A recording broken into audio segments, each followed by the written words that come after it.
It was one of the most prolific execution devices in history, and it was also one of the most efficient. A symbol of the French Revolution, the guillotine was actually adopted in France by the very king who would lose his head on it, Louis XVI. He wanted to introduce a standardised execution method which was quicker and avoided much mess and chaos.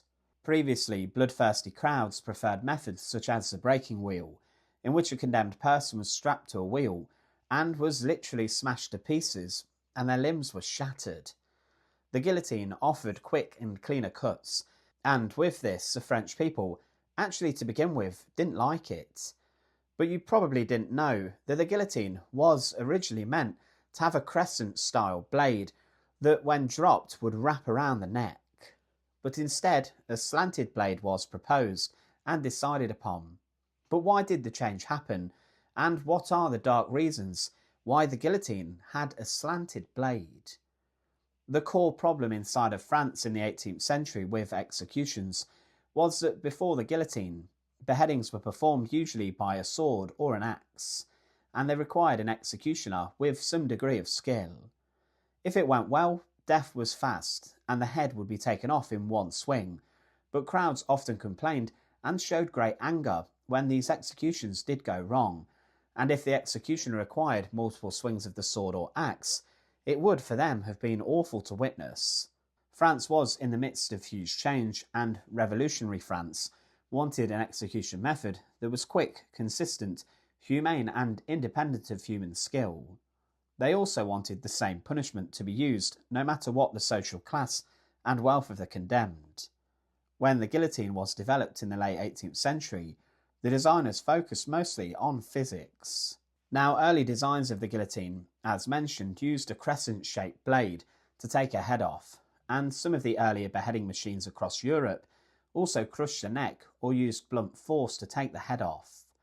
Now, there is a story that despite Antoine Louis being credited with the design of the guillotine prototype, the official executioner of France at the time, Charles Henry Sanson, claimed that King Louis XVI, who was actually an amateur locksmith, was the one who recommended that the guillotine employ an oblique blade, one that is cut at an angle, rather than using a crescent blade.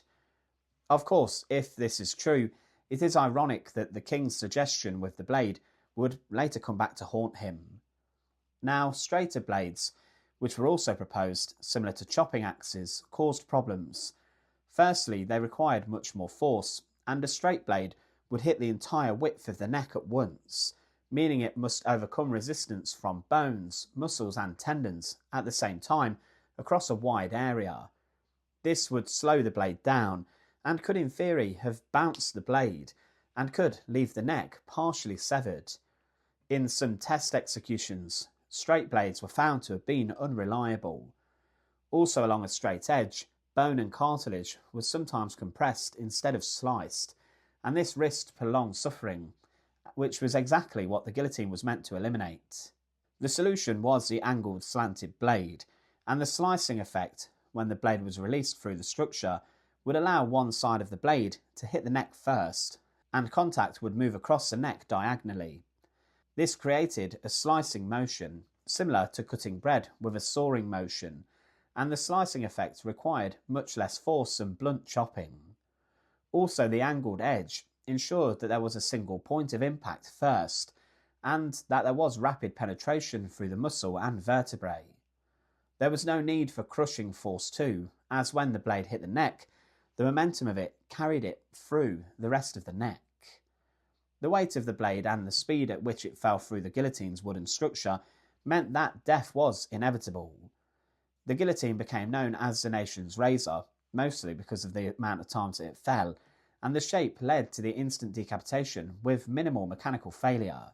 The guillotine's slanted blade replaced unreliable human skill, made executions almost instantaneous, and also standardised death across all classes. There was no repeated strikes, and also for the condemned, there was minimal visible suffering. But did the slanted blade actually work? Well, the answer to that is yes. After its adoption in 1792, the angled blade became permanent and universal. Across its almost 2 centuries of use, over 15,000 people were guillotined by France alone, and other countries also adopted the device and made subtle tweaks. There are also very few records of the blade failing to sever the head completely, so that another drop needed to be done. The failures that had plagued executions before had vanished. So, in theory, the guillotine had a slanted blade because a slicing cut is far cleaner, faster, and more reliable than a straight downward chop, guaranteeing instant decapitation with the least force possible. When things did tend to go slightly wrong on the guillotine, it was mostly down to the positioning under the blade, not the blade itself. For example, it has been claimed that during the execution of the king, Louis XVI, during the French Revolution, that his head was incorrectly placed under the blade, and when the blade fell, it actually went through his jaw rather than his neck. But still, the slanted angle of the blade did manage to take his head off in one simple drop. So to sum up, the slanted blade of the guillotine was used as it offered a quicker and cleaner cut on the neck, rather than other shapes that would be less reliable. Thanks for watching. If you found this interesting, maybe click subscribe. And once again, thanks for giving up your time to watch one of these videos.